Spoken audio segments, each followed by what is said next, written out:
dollars in Congo's IMF bailout. And Tunisia's tourism revenue shoots up by about 42.5% in the first half of 2019. I'll have details of those stories and plenty more in just a bit. For now, though, it's back to you. Thank you, Panina. Beijing is urging the United States to treat Chinese companies equally and fairly and protect their legitimate rights. A spokesman for China's Intellectual Property Administration made the statement at a press conference on Tuesday. He was responding to Senator Marco Rubio's bid to ban Huawei from taking legal action in the United States. Huawei wants the telecom giant Verizon to pay over $1 billion for more than 230 patents. In a meeting with Chinese President Xi Jinping last month, U.S. President Donald Trump agreed to cancel a ban on selling low-tech products to Huawei, but his administration continues to treat the company as a national security threat. China and the U.S. are scheduled to resume trade talks this week. Nigeria's National Assembly was on lockdown Tuesday afternoon after shots were fired outside during clashes between police and a group of Shiite Muslim protesters. State news channel's NTA says the protesters representing Nigeria's minority Shiite Muslims had tried to enter the complex, sparking the confrontation with police. They were calling for the release of their leader, Ibrahim Zazaki, who has been in detention since 2015. There are also reports that 3 policemen were shot by the protesters who seized a rifle from a security agent at the main entrance of the National Assembly complex. All right, let's get you more on this from CGTN's correspondent Phil Ihaza in Abuja. Phil, thank you for joining us on Africa Live. First things first, has the situation been contained, and what are the authorities saying about the attack? Phil? Oh, thank you, Richard. So far, it looks calm in Nigeria's capital, Abuja. Things have been put under control. The police command in Abuja has released a statement through his spokesman, Mr. Njuguri Manza, saying that about 40 protesters have been arrested, and also has called for the residents of Abuja and environs to go about their duties, their normal duties, and they are going to ensure that law and order is abided, and also to ensure that the arrested protesters are tried, and justice prevails in the city. All right, Phil, let's talk about this a little more. There was scheduled to be a press conference over this invasion of the parliament in Abuja. What came out of it? Well, so far the press conference has not, by the protesters now have not successfully held, because the locations where they plan to hold, the press conference at some hotel in the heart of the city, they were not allowed to, because things are not going to their favor at the time. So they're trying to look for a suitable location to give their press conference, which has been a challenge. So far, nothing has come out of the press conference. There's been no release online or social media, about what their intentions are, what the reasons for the protest are. But of course, if you recall, this is not the first time they're protesting, so it's safe to say that they are calling for the release of their leader. But we'll keep tabs on it and wait until the official press statement is released by the protesters, wherever they finally are able to release a statement. All right, now let's talk about the release of Sheikh Ibrahim El Zazaki. I believe his wife is also involved in the protests. Talk to us, Phil. Yes, so the leader of the Islamic movement of Nigeria, they are more like a minority Muslim population in Nigeria, and the leader has been held in police custody since 2015, of course, with his wife and other protesters that were arrested at the time when there was a clash between the followers of the movement and the Nigerian military. So he's been arrested for several reasons: homicide, obstructing peace, or lawful movement in Nigeria. So for several periods now, the court has released or has granted him bail or release, but he has gone back to jail for other reasons. So the protesters are saying that they are demanding for his release on held grounds. They are also expressing fears that, you know, he might just lose his life in the process of prolonged detention. But we know that in March this year, you know, the courts also redressed or reopened the issue and said that they were going to revisit it anytime soon. So we're just seeing pockets of protests. There was also one again in April by these same protesters at the National Assembly. So they are calling for the release. They're calling for the federal government to, you know, take laws, or rather abide to the laws as it has been, you know, given by the courts in Nigeria. All right, Philly Haza, thank you so much for bringing us that story. We appreciate your insight and analysis. The prosecutor of the International Criminal Court, Fatou Bensouda, on Monday asked judges to approve war crimes and crimes against humanity charges against a man suspected of committing atrocities in Timbuktu in Mali. Al-Hassan Ag Abdul Aziz is suspected of crimes including destroying cultural monuments and enforcing policies that led to the sexual enslavement of women and girls, allegedly committed while he acted as the de facto chief of Islamic police in Timbuktu during a 2012-2013 rebel takeover of the city. International Criminal Court is now in a hearing to determine whether her case against Malian suspect Al-Hassan can proceed, prosecutor Fatou Bensouda argued that he bore important responsibility for abuses against the civilian population during the 2012 to 2013 conflict in northern Mali. As soon as they took over the city, members of the Ansar Dine and Akim created bodies of control and repression. In particular, they created the Islamic police, of which Al-Hassan Abdulaziz, suspected before this court, was the de facto head, inescapable and zealous. The ICC prosecutor added these abuses constituted crimes against humanity according to the Rome Statute.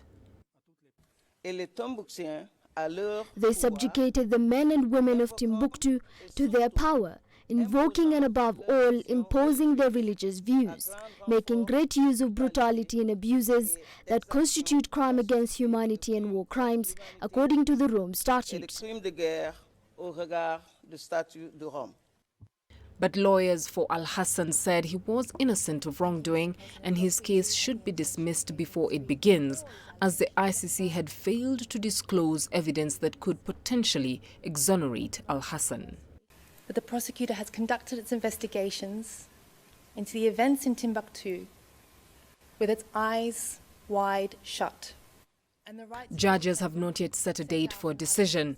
Al-Hassan is the second suspect from Mali appearing before the ICC. In 2017, fellow Ansar Dine member Ahmed Al-Faki Al-Mahdi pleaded guilty to the destruction of cultural heritage and for his participation in smashing Timbuktu mausoleums. He was sentenced to 9 years in prison. Al-Mahdi is expected to appear as a witness against Al-Hassan if the charges against him are confirmed. Beryl Oro, CGTN. Meanwhile, 47 migrants rescued from a boat in the Mediterranean have been taken to the port in a southern Sicily's Pozzallo. The migrants were rescued by the Italian Coast Guard. They were said to have come from the Ivory Coast, Tunisia, and Morocco.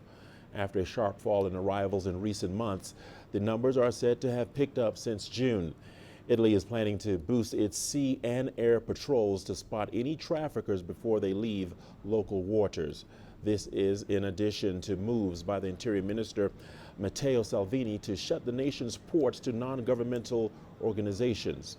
According to Pozzallo's port doctor Vincenzo Morello, the migrants were part of a group of 53 people, with 6 migrants requiring immediate medical care taken to Lampedusa. The situation on board was calm. In total, 47 non-EU citizens were given the authorization to disembark the ship, 10 of them women and 36 men. They were all in good health because they were part of a group that was rescued from a boat, and the people who were not well were already taken to Lampedusa, among them a child who was very sick. One day after the crew of German rescue ship Alan Kurdi handed 65 migrants over to Malta, it saved 44 more people from a wooden boat which had run out of fuel off the coast of Libya on Monday evening. Among those rescued were 3 children aged between 15 months and 4 years. 4 women were also on board the vessel. Those rescued came from Syria, Libya, Pakistan, Bangladesh, and Guinea. According to the rescue organization, the migrants had been at sea since Saturday. The vessel is the latest of several carrying migrants that have faced problems trying to dock in an Italian port. The Alan Kurdi is named after a 3-year-old Kurdish Syrian boy who died in 2015 while trying to reach Europe with his family. You're watching Africa Live. A lot more news coming your way, but we have stories from Libya. Still in Libya, refugees who survived a deadly airstrike last week are demanding to be evacuated for fear of further attacks. At least 53 people were killed and dozens others wounded in the air raid at a detention center in the suburb of Tajura. Survivors are now on a hunger strike in a bid to push international bodies to ensure they are relocated to a safe place. The United Nations has said they will move them to another center in a safer part of the city, but they have rejected this as a temporary measure rather than a long-term solution. South Sudan's President Salva Kiir has apologized to his people, with the country unable to afford to hold celebrations to commemorate the 8th anniversary of independence. CGTN's Patrick Oyet reports from Juba. Richard Nta has been an active member of South Sudan's ruling party, the Sudan People's Liberation Movement, since 1983. Nta was resettled in Australia, where he lived for more than 20 years, mobilizing support for SPLM. He returned to South Sudan in 2007 to try and help the country gain independence after the comprehensive peace agreement. When the CPA was signed, then some of us felt that, okay, this is not the right time for us to come here. The reason why we had to come was, one, to help sensitize the South Sudanese about the importance of independence for South Sudan. Nta lost his mother as a result of the war, which then broke out in 2013. He says he feels let down by South Sudanese politicians. If you are a South Sudanese or a liberator, you are given a responsibility to handle public money, and you embezzle that money for your own good, you are not a liberator. You are not at all. You cannot convince me, neither can you convince anybody that you are a liberator. Nta says he won't celebrate independence until peace has fully taken hold. South Sudan's government says it is committed to implementing the peace deal it signed with opposition groups last year to ensure that peace returns to the country, but with some armed groups opposed to the current peace arrangement, only a few people here are optimistic about the return of peace. Civil war created economic crisis in the country. Civil servants have gone for 6 months without salaries. Inflation has pushed prices of basic goods beyond the reach of many. I want to sincerely apologize to you, my people, on my own behalf and on behalf of the government, for those failures. Let me admit that over the last 4 years, my government encountered very serious financial challenges, some of which are the result of weak governance in our revenue-generating institutions, but mainly due to the internal war. For people like Nta, even if Independence Day can't be celebrated, he says it is a call to all the people of South Sudan to rise up above the current violence and bring lasting peace to the country. Patrick Oyet, CGTN, Juba, South Sudan. The United Nations mission in South Sudan officially opened its first base on the western side of the Nile. The base is aimed at supporting peace-building efforts with hopes to attract humanitarians into the area. Both conflict and natural disasters have hampered aid groups from accessing the area to offer much needed support. During the 6 years of civil war, Kodok in the western part of the Nile in South Sudan was largely abandoned as thousands fled violence in the area. But in the wake of a new peace agreement and support from the United Nations, the residents are beginning to return. Very important for us to be here strategically. One, it's on the western side of the Nile, so it's difficult to get to if we don't have a base actually here. Secondly, what we're hoping to do is to attract humanitarians into the area, and they will be able to provide services for the large number of people that are starting to come back. Many people fled 2 years ago. They're trickling back. They'll come back more frequently if they've got an ability to get services, education, health services, those sorts of things. That's what we're trying to do. To help create a safe environment for displaced families coming home, UNMISS deployed peacekeepers to the area last year but has now officially opened its base, the first to be located on the western side of the Nile. Approximately 85 peacekeepers have been deployed and civilian staff will arrive in the coming weeks. It's very difficult to get a base built here. During the rainy season it becomes almost impossible to move. Obviously, getting across the river, getting materials brought in, had to be all done by air. But once it was done, the Indian workers and the company there working alongside the British soldiers did a fantastic job of setting it up, improved the bridge so that the local population has ability to move up and down the area as well. I just think they've done a great job. They've done an excellent job for the UN and also for the local community. In addition to their official duties, the peacekeepers are also helping the community develop their skills in rebuilding their lives, including training veterinary health workers to treat livestock and providing vocational training to help young people secure jobs so they can support themselves. Beryl Oro, CGTN. You're watching Africa Live on CGTN. We have a lot more news coming your way, including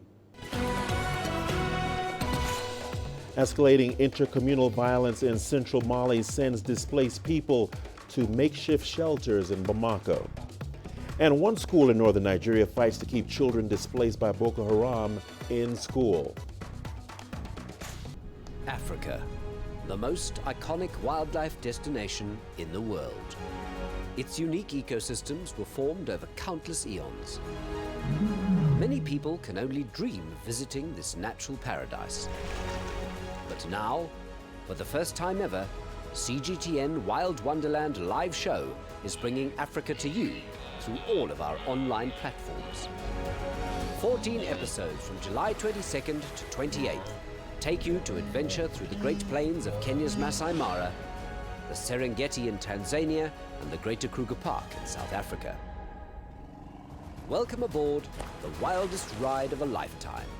This is Wild Wonderland live show, only on CGTN.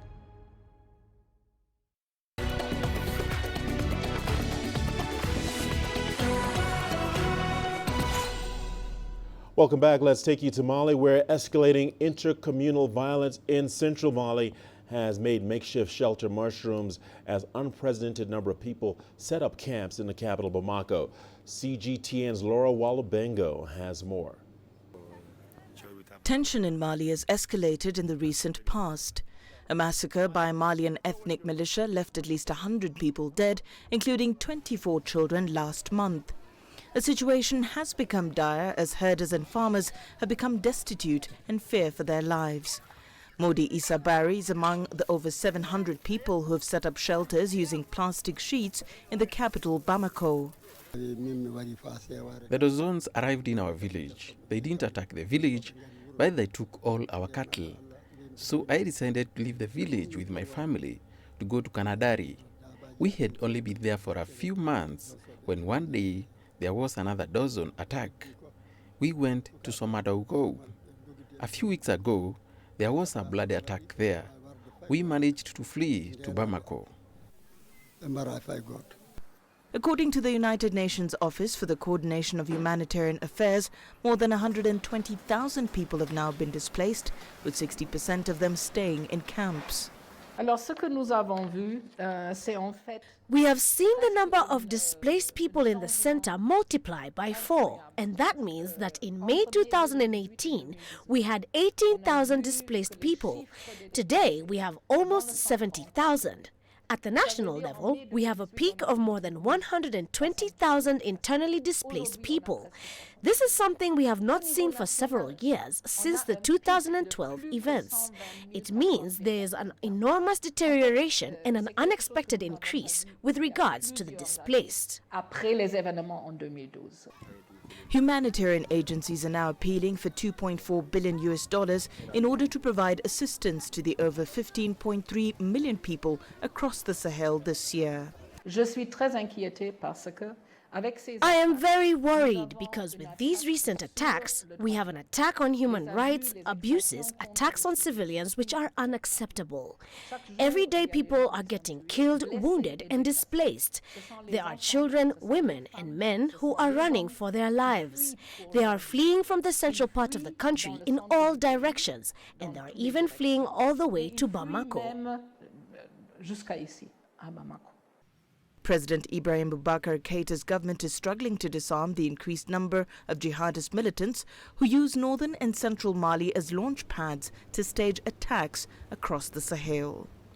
Laura Walubengo, CGTN. The 7th batch of the Chinese peacekeeping force has been deployed to Mali. A total of 38 Chinese peacekeepers landed in conflict-torn Menaka in the east of Mali. They are there to carry out engineering tasks at the request of the United Nations Multidimensional Integrated Stabilization Mission. The peacekeepers will spend 10 months in Menaka, building security facilities and boardrooms for the UN camp. Menaka is one of the most dangerous places in Mali. The local administration is still controlled by anti-government armed forces. This year alone, there have been 38 terror attacks in the area. We should make sure that when facing emergencies, every peacekeeper can remember how to avoid danger, know battle positions clearly, and be familiar with the process of handling emergency situations. During the time in Menaka, we need to fulfill the tasks appointed by MINUSMA, but we also need to protect the personal safety of our peacekeepers. We should ensure our peacekeepers finish the task safely and in high quality. In Nigeria, and the violent conflict as a result of Boko Haram terrorist attacks in northern Nigeria have forced about 3 million children out of school. One school in Jos, though, is providing support to children displaced by the conflict. CGTN's Samson Omale reports. Let's take a look. Zambiri Outreach and Child Care Center in Jos was established 10 years ago. It provides free education, accommodation, health and feeding to internally displaced children. It's a care center. We care for them like we care for our children. We supply all their needs. We, buy their uniforms. We make their sweaters. They don't pay any school fees. We feed them. Children play after they want to eat some snacks and all. We do all of that. Whatever we do with our children, that is what we do with these children. Zambiri is funded by Gloria and her husband, along with some donations. Many of these children came to Zambiri traumatized, hungry and sick. Now they are not only being fed properly, they are finding healing and hope. The violent attacks in northern Nigeria caused by the activities of Boko Haram and herders is leading to an increase in the number of out-of-school children. But for the victims of the attack like these ones behind me, they are having the opportunity to live out their dreams once more as a result of the Zambiri Center. Samson Luka is 14 years old. His education was disrupted when a religious crisis in his village left him an orphan. The reason why I came to Zambia was because of a crisis that happened in our village. So I was there when it happens, and I lived with my mother and my father, and all of them were killed at the crisis with my 3 brothers and 4 sisters. So I was the only surviving child. Samson is one of the over 500 children with similar stories in Zambia who now access formal education in an environment that prepares them for regular examinations. Some of them may be stepped down as a result of, the movement from here to there may not meet up with the time they are supposed to be in particular classes. So when we see the performances of some of them, we will have to drop them to the right class they should be. Thanks to Gloria and the Zambia Outreach and Care Center, Samson hopes to study medicine at the university. He's hoping that one day he will save the lives of many other children like him. Samson Omale, CGTN, Jos, Nigeria. African women entrepreneurs from Mali, Burkina Faso, and Cote d'Ivoire, and of course Niger, Senegal, and other countries have met in Tunis for the African Women's Meetup Congress. They have highlighted African women's roles in economic development and created an African business generating network. Participants stressed that women should also be recognized as the pillars of many successful African businesses. Let's take a look. Tunisia hosted the African Women Meetup Congress. Women decision makers, ministers, officials, entrepreneurs, and experts in different economic fields discussed ways of empowering women in the business field. African women are talented. We can be the locomotive for positive change and economic development. Women are often neglected in the decision-making process. 70 women leaders are in Tunisia to say that they can contribute to building a modern Africa. The Minister of Modernization of Administration and Innovation of Public Services in Côte d'Ivoire stressed that the development of digital technology now enables women entrepreneurs to network their businesses and acquire a certain degree of empowerment. The South Sudan cooperation is extremely important between our countries. Women can lead this cooperation. It is important nowadays for African women on the international level, in the era of globalization, to use all innovations to improve their entrepreneurship. Participants agreed to boosting inter-African trade and encouraging small businesses and production units which are founded and managed by African women entrepreneurs. We've agreed to facilitate North African women's access to business in sub-Saharan Africa and to enable them from our region to develop their businesses and trade in North Africa. The quality of networking between African women is very important to guarantee results.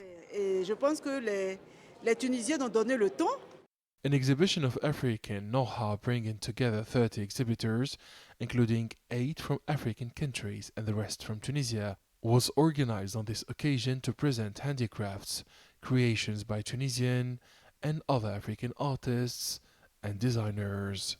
On the occasion of the African Symposium on Entrepreneurship and Women's Networking, experts emphasized that African women must work together to generate leverage effects that benefit Africa as a whole and create synergies among African nations and people. Aden Shawishi, CGTN, Tunis. Well, the news continues on Africa Live. Over to Penina, who has our business headlines. Penina. Thank you, Richard. Coming up on Africa Live Business.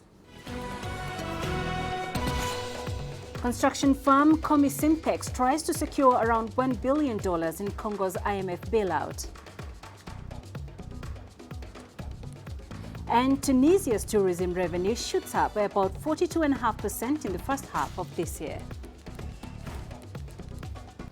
Business in Africa is at the crossroads, where opportunity meets innovation, where profitable new markets collide with global trends. From the sound of an African bell on a stock market's floor to the shout of the trader in a bustling free market. It's colorful, vibrant, and exotic. CGTN stands at the gateway to Europe, Africa, and the Middle East. From Morocco to South Africa, we talk to the deal makers and actors who fuel its engines of growth. Only on CGTN.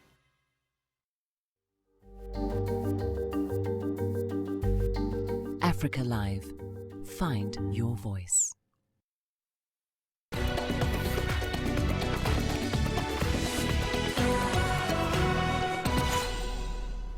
Construction firm Peacekeepers is calling upon the IMF to make settlement of its debt dispute with Congo a precondition for the fund's Thursday bailout deal. The firm has been trying to recoup what it says are more than $1 billion in unpaid bills from the OPEC member for over 2 decades. Peacekeepers claims the debt was left unpaid following public works projects in the country. The Central African oil producer has been trying to secure a bailout since 2017 as it continues to drown in massive financial crisis. Congo's debt to gross domestic product ratio is at the moment at about 110%. That's well above the 70% threshold allowed by the Economic and Monetary Community of Central Africa. Botswana has introduced new policies aimed at creating an attractive investment climate to lure both foreign and domestic investors. The move is part of the Southern African state's strategy to diversify its economy, which has been dependent on diamond mining for decades. With the details, is CGTN's Daniel Arap Moi. Botswana's Investment and Trade Authority says that the Southern African country is now open and ready for big foreign investments to revive its economy that has for many years relied on diamond mining. According to Reginald Tebogo, Botswana's Investment and Trade Center Chief Operations Officer, the country's strict laws on corruption will go a long way in setting the pace for economic transformation in Botswana. We pride ourselves with low levels of corruption. Currently, we are the second least corrupt country in Africa, according to Transparency International, which to me is it's a selling proposition for investors who are interested in considering Botswana for investment. Botswana is currently continuing to direct efforts towards implementing new reforms with a view to easing doing business in the country. The country is aiming at attracting not only foreign direct investment, but also much needed local investors with the ultimate goal of ensuring prosperity for all, which is Gabron's Vision 2036 aspiration. Most of the big projects here are done by foreign companies, so which necessarily clearly shows that we are very, very open to attracting even bigger companies to come and operate in Botswana. You would realize that for small maintenance projects, they are also open for local businessmen, so that we grow our productive capacity as a country to be able to respond adequately to the development challenges that are facing our country. The construction industry has also been revived and is now acting as one of the areas the government is looking up to stimulate the economy and create jobs. The construction industry is being seen as key to providing infrastructure support to the national economy to power the country's sustained and accelerated modernization drive.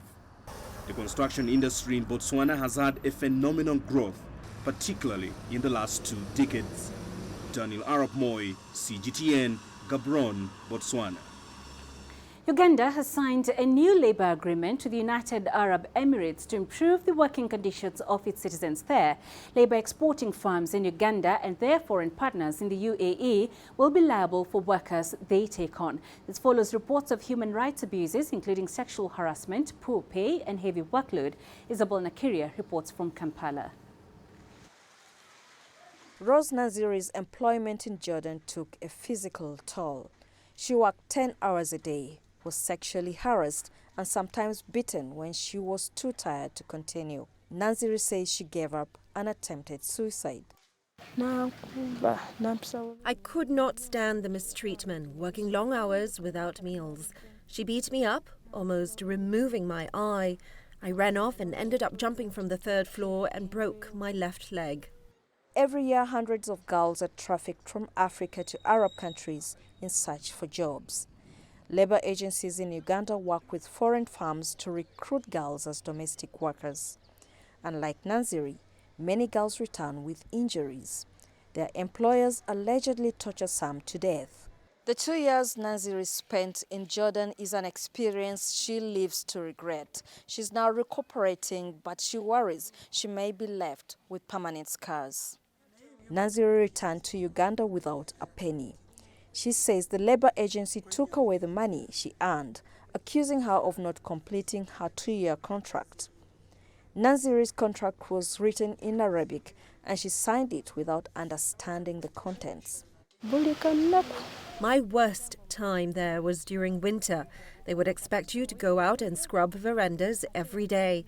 I asked them to allow me to do that once a week and they refused. And when I reported to the Labour office, I was beaten up. Uganda's Ministry of Labour has so far accredited 65 labour farms to recruit domestic workers. The agreement with the UAE is meant to ensure the protection of workers during their contracts. Employees will now report abuses to the labour authorities in the UAE for action. But campaigners say this won't solve the problem. But we should consider their lives, their working condition. Does the law favor these girls? Is the condition going to be the same as we are seeing? No, one is not supposed to work with a phone, without phone. You're not supposed to have your traveling documents. It's quite embarrassing. Your documents, you don't know where they are. The passports, I mean. You're just there like a slave. Uganda already has running agreements with Jordan and Saudi Arabia. However, the allegations of torture continue. The Labour Ministry warns against using unlicensed employment agencies. For Naziri, it's not over yet, as she stays on medication with the hope of taking away the pain caused by what she went through abroad. Isabel Nakiria, CGTN, Kampala. Recently, Nigeria's central bank issued a directive to deposit money banks operating in the country to lend more or risk having their cash reserve ratio jacked up. The Apex Bank says commercial banks should use at least 60% of their deposits for loans by the end of September. So what does this mean for businesses in Nigeria? Here's CGTN's Deji Badmas with more. If there's one sector where the new directive by the central bank is expected to have more impact, it is local manufacturing. Manufacturers had long complained about the near absence of credit facilities in Nigerian banks, giving rise to prohibitive lending rates and forcing some manufacturers to close shop. Analysts now say the new directive could change the story for local manufacturing. You cannot have a banking system that will operate with a zero tolerance for risk policy. Each time an entrepreneur approaches the bank, sometimes the collateral requirement is as high as 150% of the value of the facility. Or sometimes the entrepreneur is asked to go and bring a bank guarantee, which is as good as having the cash yourself. So all these things are challenges for development, they are challenges for investment, and I believe that this policy should have a very good positive impact on the flow of funds from the financial system to those who are creating wealth in the economy. But there are fears that if not managed well, the policy could affect the loan books of commercial banks, shooting up the size of their non-performing loans. In as much as this initiative is quite commendable in the sense that it will compel banks to consider lending to these sectors. But we also must look at the unintended side effect or negative effect of this, what the policy could actually bring to the economy. You are likely going to see the banks scrambling for good credit customers. In the absence of such good credit customers, the banks will be compelled to begin to patronize or to lend to what we call subprime customers. Then the likelihood that you're going to see an increase in non-performing loan is quite high. The structure of a loan portfolio before now is a situation where we have just about 20% of businesses accounting for about 80% of the credit, which is also not good for purpose of economic inclusion. So this policy is looking at a more diversified portfolio. And when you have a more diversified portfolio, the risk of significant default is also reduced. At less than 60% at the moment, Nigeria's banks have the lowest loan-to-deposit ratio in Africa, where the average is 78%. While some Nigerian banks have indeed hit the 60% mark, the big five banks are still way behind, something the new policy is essentially aimed at them. I think there are issues we need to address. One is the issue of interest rates. The interest rate is still high, and at such rates, you may still have high incidence of failure of these credits. Second is the timeline for the implementation of this policy, which is September, at which time you may not have enough good credits in the economy to absorb that. The other factor we have to look at is this, that the growth in the economy is still quite weak. In as much as this is supposed to spur growth, But you also look at the sectors that are available for borrowing activity, that are available, that are growing the economy to meet up their loan repayment obligations. Those sectors are very few. But give and take, in spite of these limiting factors, one would say the intention, the motive is good, but needs to be fine-tuned. Everyone is now waiting to see if the new policy would spark a flurry of loan disbursements in the banking industry. One thing though is certain. Everyone agrees the policy is a good one and could help bolster economic activities in the country. Deji Badmo, CGTN, Lagos, Nigeria. France will introduce an eco-tax on airlines flying out of France, which is expected to raise around $200 million from 2020. The country's transport minister, Elisabeth Borne, says France will gradually introduce the tax, which will amount to about $1.60 for an economy class ticket on flights within France or the European Union, $10 for business class tickets and a little over $20 for business class tickets for flights out of the EU region. There will be no tax on transit flights. Borne added that the funds will finance daily transport in France. Shares of Air France and Lufthansa extended losses and were down 4.5% and 2.5% respectively following the announcement. France is committed to what Europe is putting forward on taxing air travel. There is increasing awareness. Things are beginning to move, but this is urgent. Like other countries, we have decided to put in place an eco-tax on air transport on all flights departing from France. It will apply to all airline companies departing from France, whatever their nationality. So there is no question that our flag carrier will find itself at a disadvantage. And that's it for now. But later on Global Business, South Sudan announces a ballooned spending budget for the 2019-2020 fiscal year. We'll have the details of that at the top of the hour. For now, it's back to you, Richard. Thank you, Penina. This is Africa Live on CGT, and we have a lot more wonderful, amazing, and inspiring stories coming your way. Let's take a look. Senegal's vibrant urban dance scene set to be immortalized in film. Join us in Global Business and see Africa through our eyes.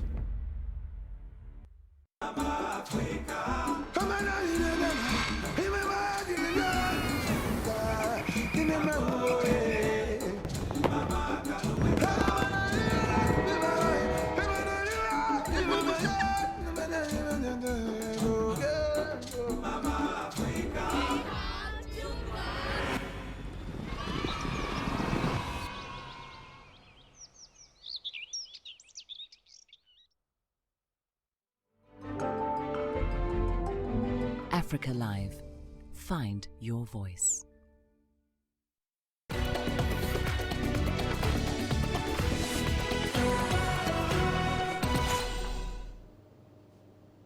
Welcome back. Senegal's vibrant urban dance scene is set to soon be immortalized in film.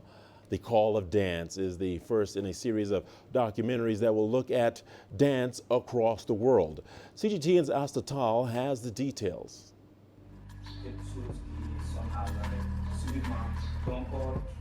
P, also known as Amadou Lamine Sow, is a Senegalese Afro-pop dancer who features in the film. He's amongst the youngest street dancers in the documentary, who started as a hip-hop dancer in 2011. C'est quelque chose de sacré pour moi, le mouvement, c'est ce qui anime les choses. La danse afro-pop, c'est... Afro-pop dance is about roots as well as opening. When we say talk about roots, it means really delving inside traditional dance, which is pure to us in Senegal, and opening up to the world, to other dance styles which are everywhere, like hip-hop, capoeira, salsa, and other world dances which create this patchwork, this dance collage. Faire ce patchwork, c'est... Another dancer in the film is Pierre Claver Beleka, known as Dexter. A Liberian crumper who settled in Senegal, he still competes in hip-hop and street dance battles around the world. Currently, Dexter dances in 2 companies, including Art Track and La Mer Noire, the first Senegalese street dance company. He has also featured in a video on recycling by fashion chain H&M. I want to show that we can make a change, that through my dancing, I can carry messages just like any influential politician. I can reveal things, change mentalities, I can earn a living, bring money in, I can create jobs and so on. There are many things to do with dance, and for me, I can show African society that there are responsibilities with art, and I use my body as a vehicle for change. Most of the dance moments in the documentary are spontaneous. The music was composed by Julien Villa, who created a continuous electronic track out of hours of music and street sounds from the shoots. We wanted to show that precise moment when human beings, dancers, shift into a different world, when they cannot resist entering into a movement, be it through joy, because of a party, tradition, the group, or by competition.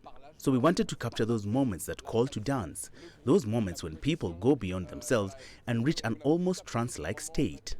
D'appel à la danse, de moments où les gens se dépassent. EU-funded projects like Sudu Street, led by Kaja Toure, who is also featured in the documentary, set up urban dance incubators in Dakar in 2015 and 2016. But So says they're not enough to keep the momentum going. Often it feels like we work for nothing. We will work as hard as a dancer in Europe, but will be paid less. They will earn 200 euros, we will only get 40 euros. So the difference is huge and motivation dies with time. I think it's mainly that, to feel that often working for nothing plays down the job, so we lose the will to continue.